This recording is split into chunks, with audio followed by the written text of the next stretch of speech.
Salam sejahtera diucapkan kepada Puan Faridah binti Sahari. Saya Elizabeth Burton, anak Sana, metrik 65850, akan membentangkan mengenai mengaplikasikan sulaman benang pada tangu.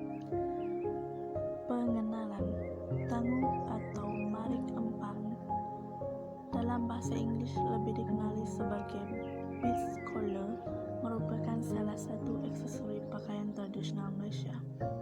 Tangu juga dikenali sebagai tanggung oleh sesetengah masyarakat di Sarawak. Tangu merupakan salah satu sulaman yang dihasilkan dengan menggunakan manik. Hasil kerja tangan sulaman manik ini telah dihasilkan oleh kaum wanita Iban. Sulaman manik yang dihasilkan pada tangu melahirkan berbagai corak dan motif yang kreatif dan unik. Tangu ini digunakan oleh wanita Iban untuk menutup bahagian bahu mereka pada pakaian tradisional Iban. Penyataan permasalahan disebabkan peredaran masa kini, masyarakat tidak mampu memperolehi jumlah manik yang banyak untuk membuat tangu. Ini disebabkan kosnya telah meningkat. Malah, masyarakat muda juga membuat tangu kini semakin hilang. Persoalan dalam kajian. Yang pertama, mengapa sulaman benang sesuai untuk menggantikan manik pada tangu? Yang kedua, sulaman benang yang manakah yang sesuai untuk pengaplikasian? Dan yang terakhir, apakah sulaman benang ini dapat menjejaskan tradisi masyarakat Iban? Bagi objektif pula, yang pertama, untuk mengenal pasti kesesuaian kaedah sulaman benang pada tangu. Yang kedua, untuk meningkatkan lagi kreativiti masyarakat mengikut peredaran masa. Dan yang terakhir, untuk memupuk semangat masyarakat muda dalam pembuatan tangu tanpa lalai akan tradisi turun-temurun. Bagi bahagian literature review, penyelidikan tangu atau marik empang. Bagi penghasilan dan penggunaan tangu, sejarah kewujudan marik empang telah bermula sejak manik telah wujud pada awal abad ke-20. Peniaga telah membawa masuk manik-manik yang lebih kecil dan warna-warni ke desa Sentubung semasa menjalankan perdagangan sistem barter pada ketika itu. Seterusnya, harga pasaran tangu bergantung pada harga manik. Harga sesuatu produk sulaman bergantung kepada jenis, saiz, jenis dan jumlah penggunaan manik. Manik yang bermutu tinggi biasanya digunakan untuk sulaman warisan yang motifnya mempunyai nilai atau maksud tertentu. Di samping itu, penghasilan produk mengikut peredaran masa. Dahulu ia hanya digayakan oleh wanita Iban pada majlis tertentu, namun kini tangu turut digayakan secara meluas untuk penampilan yang lebih cantik dan menarik. Tangu juga merupakan aksesori penting untuk pakaian tradisional wanita Iban semakin popular pada masa kini.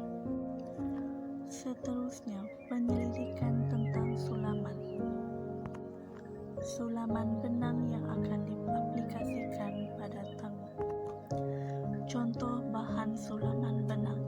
Sulaman benang, kain yang disulam dengan benang hias atau benang sulam. Teknik sulam adalah teknik menghias kain yang dikerjakan dengan tangan atau manual yang lebih popular dengan sebutan menyulam. Sedangkan teknik bordir adalah teknik menghias kain yang dibuat menggunakan mesin bordir atau mesin jahit biasa. Seterusnya, perkembangan teknik sulaman banyak mengalami inovasi khususnya terhadap eksplorasi dari bahan dan teknik-teknik dasar pembuatannya. Peranan kreativiti personal dalam pengolahan teknik sulaman sangat penting kerana terkait dengan nilai keunikan dan nilai estetika dari permulaan tekstil yang dihasilkannya. Bagi analisis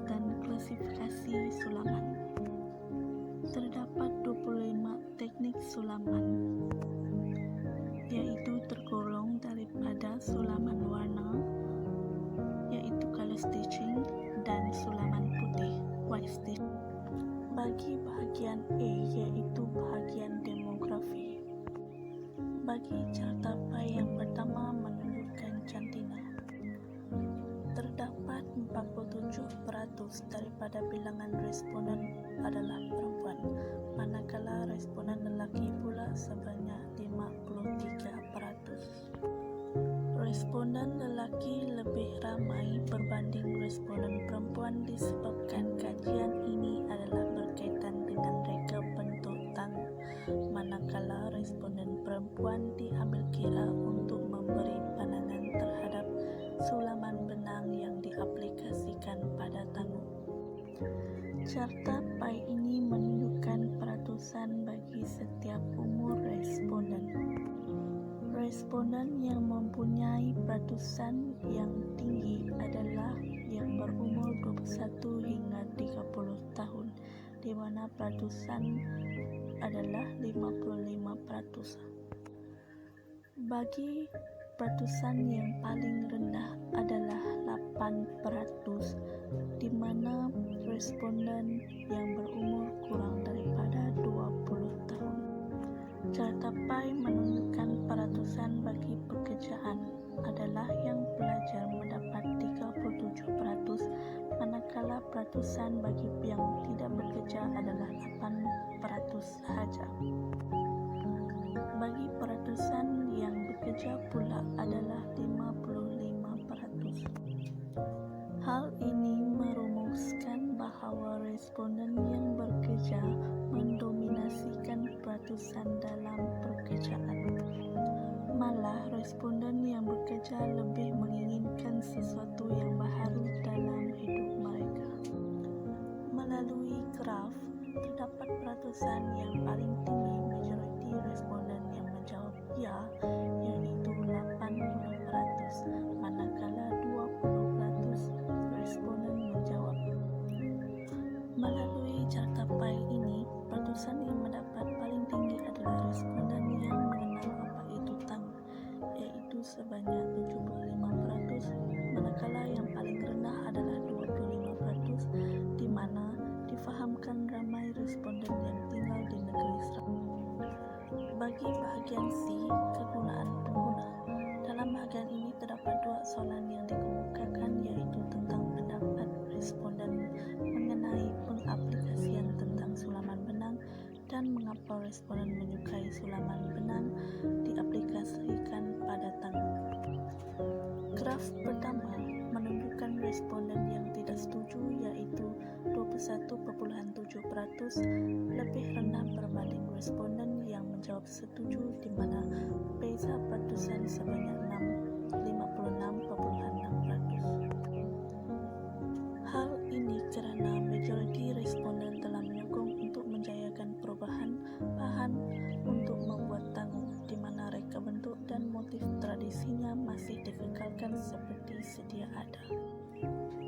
Graf menunjukkan mengapa responden lebih memilih teknik sulaman berbanding manik.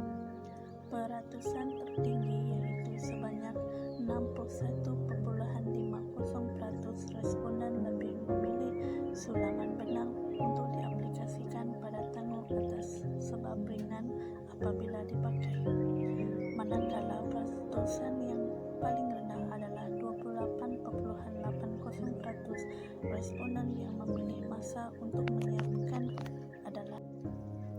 Kesimpulan, secara keseluruhannya, penganalisisan data menunjukkan sulaman benang sangat sesuai diaplikasikan pada tangan. Malah, ini telah disokong penuh oleh responden yang terdiri daripada lelaki dan perempuan yang berumur kurang daripada 20 tahun, 21 tahun hingga 30 tahun dan lebih daripada 30 tahun. Responden sangat setuju dengan idea yang dinyatakan oleh pengkaji. Dengan adanya rumusan ini, senang untuk generasi baru mencari maklumat berkaitan tangan yang diperbuat daripada sulaman benang. Sedikit sebanyak dapat membantu untuk menghuraikan data-data mengenai sulaman benang. Selain itu, pengkaji mendapati beratus ketinggi bagi setiap ide dapat diterima dalam penghasilan.